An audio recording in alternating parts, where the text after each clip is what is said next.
Hello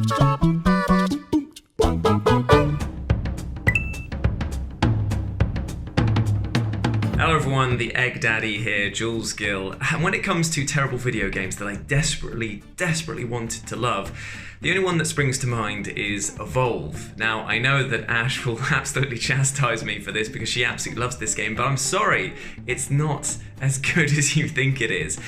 I really wanted to like it though, because on paper, an asymmetrical shooter with one of you taking control as a huge monster, taking on another team of human survivors, all with different skills, that sounds amazing. And when I played it at Gamescom, like way back in the day as like a preview build, I was blown away by it. I thought it was amazing. Then, it all started to fall apart. Because after the first few times of you doing it, there's nothing to this game. It's just running around, eating stuff, and then you just go, alright, cool, I'm now big enough to fight. I'm trapped inside a dome. The experience becomes exactly the same each and every time, no matter which monster you're really playing as. And then there was the horrible microtransactions that ruined that game, basically trying to overcharge to inflate a price, a sense of worth that just wasn't there. And 2K knew that when they were developing it all. They tried to get as much money from that game as possible and run because they realised that the endgame content simply wasn't there. I really love Evolve in short bursts, but after 2 or 3 matches, it just felt the same. And plus, everyone wanted to play as the monster, so you'd end up in queues for ages and ages, and it created this whole economy that I just was like, that sums it all up. A soul sigh, just, yeah, Evolve. Bit of an evolutionary dead end. But I did try to love it. So a game that I really wanted to love that I just bounced the hell off, and I don't know how many times I've tried to play this now, I've deleted it and reinstalled it, it's Mania. Now I know I touched on that in a different chatty face, I can't think exactly which one it was, but I've gone back to it since then, I've gone back and tried it over and over and over again. That game's combat, and I'm sorry to the people who love it, I wish I did, is terrible. I just can't get any joy out of that combat whatsoever. It's got this really weird, it's not really a lock on, you click the right stick in, and it just sort of like angles towards the guy, it flashes on, well, the fish, it angles towards them, and you think, oh cool, I can actually, do a combat, but you can't. It's clicking the right stick in is more just reorientating the camera for a second, and then you charge at someone with R2, and you sort of do like different, bite attacks or whatever. Sometimes it'll lock on and ask you to thrash, which you're supposed to do with the right stick, but the right stick is also the camera control, so you sort of just wiggle the camera a bit whilst kind of pressing and holding R2 and also trying to lock onto the creature to make sure that you're charging in the right direction. I've tried that thing so many times now, and even in the opening area, I'm only like an hour in the opening bayou when I'm playing as a little shark pup, and I've got to take on all these different types of fish and fight these alligators. It throws like 6 mini bosses at you at the very beginning, and you're supposed to go like, I was going to say toe to toe, fin to fin. Alligators haven't got fins, fin to claw with a bunch of alligators, with this terrible lock-on combat system where you're trying to take people on with Z targeting, but also full 360 degrees of movement. It's pretty much every time you play a game like Star Wars Starfighter or Ace Combat or any sort of dogfighting aerial game, and every time you're about to lock onto something, they're off camera again, and you're forever spinning around trying to find the enemy. It feels like that, but with no sense of satisfaction when you actually finally get them locked on. I cannot get that game whatsoever, and I really want to, because I love everything about it in terms of the presentation, the idea of a shark RPG, all that stuff is absolutely brilliant. I love the idea of upgrading my shark so I can have a freaking laser beam on its freaking head, or at least fire some lasers out of its mouth or whatever. But every time I've tried to get to grips with that thing, it is the most off-putting game in the opening hour to 2 hours that I've played in quite some time. And it should be so easy to love, but it makes the combat is just such a horrible slog that I've tried it and deleted it. It's about 3 or 4 to 5 times or something now. I've lost count of how many times I've tried. But yeah, let me know what you think down in the comments, because I do not get it whatsoever. So believe it or not, once upon a time, I was really looking forward to Duke Nukem Forever. Not necessarily because I was a huge fan of the games, although I did love Duke Nukem Time to Kill. That's actually one of the first video games I ever remember playing. I was like 6 years old, I should not have been playing it.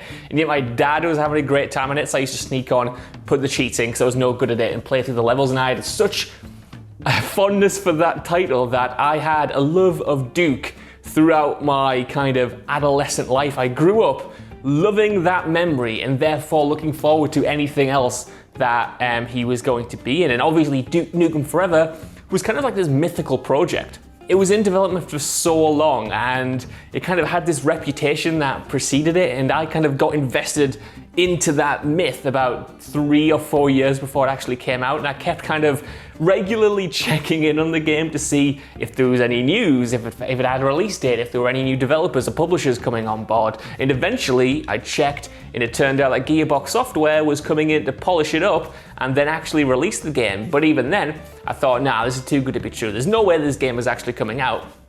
But then it came out, so obviously I wanted to play it, and I actually tried to convince myself that it was good for a long time. When I was playing it, I was just ignoring the obvious issues that it had, like the fact that the guns are just outright terrible. They sound awful, they control so weirdly, they have no weight to them.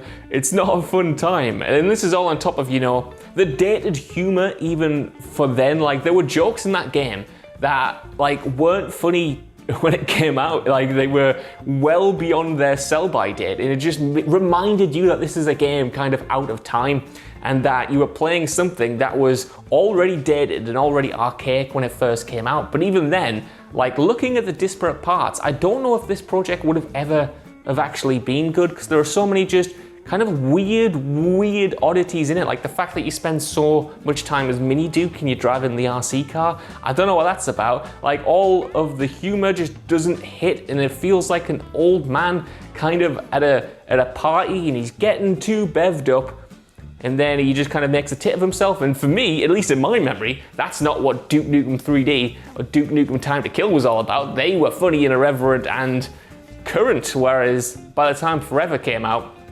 both the gameplay itself was stale, the ideas that were there weren't very good, and the humor itself just no longer did it for me. And I was still young at the time, and even then I was like, woof, I'm not sure about this. I feel like the world has moved on, and I couldn't imagine going back now, because it was a tough pill to swallow back then. And honestly, like, I really wanted this game to be good. I tried my hardest to enjoy Duke Nukem Forever, either on my terms or its own terms, and I just couldn't. I think I ended up watching a playthrough to finish it with someone else, some YouTuber from the time, playing it, and that's how I got some enjoyment out of it. But it's weird to say that I was disappointed by Duke Nukem Forever, considering just how much of a bad reputation it has now. But at the time, it could have been good. We didn't know.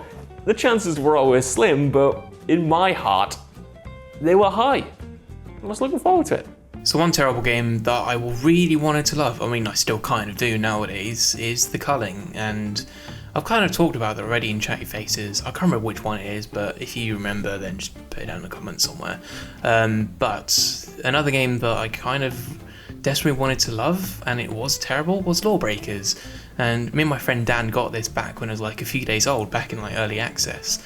We played it for a while, got into like a bunch of levels, and we just ended up not really playing it really, and it just kind of like turned into one of those forgetful games that you just buy on Steam, you just like, it sits there in your library and you just never look back at it. Now, the reason why it didn't work so well is because if you have a look at Overwatch and you look at the gameplay, you can see loads of colourful different characters put back against like these just different type of backgrounds, and you can say you're on the other side of the map, you can easily like spot them from like half a mile away and just snipe them or do whatever. Lawbreakers didn't have anything like that, and it was just like every time you got into a fight, everything was just like a big mushy, like blurry focused thing, and you couldn't see what you're shooting at, and you couldn't tell whether that was a character or that was a part of the scenery or background or whatever like that. Maybe if like they made it much more clearer that you're shooting at a character and not a bit of background, then it could have done alright really. Apparently the reason why it failed was because Cliff Bleszinski, I don't know how to bloody pronounce his name, said that it was too woke. The players are too woke to not play the game. We're not too woke. If you just sorted out your bloody game design, then it would have had a better chance. So, yeah, Lawbreakers, terrible game. Kind of wanted to love because it's a good, fast action paced shooter. But yeah, So a terrible video game that I desperately tried to love was Deadly Premonition, because it was really hyped up to me by a friend. I didn't realise after playing it that I think maybe they were just joking, but he hyped it up in a way that he was like, you have to play it, it's a really good horror game, and obviously I'm a huge fan of horror games, so I got super excited to play this game.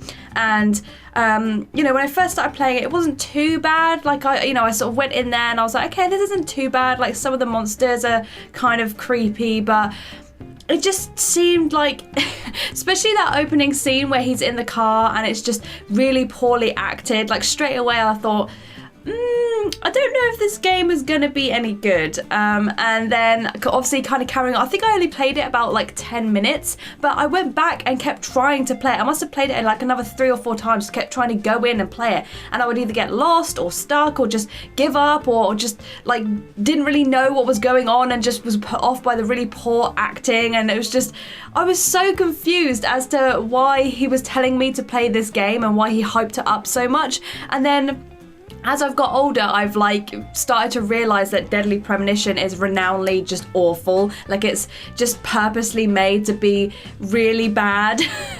And so I was like, oh, okay, he's obviously joking. It was just a big joke. Haha, you know, funny me, like being forced to play this game and thinking it was going to be good.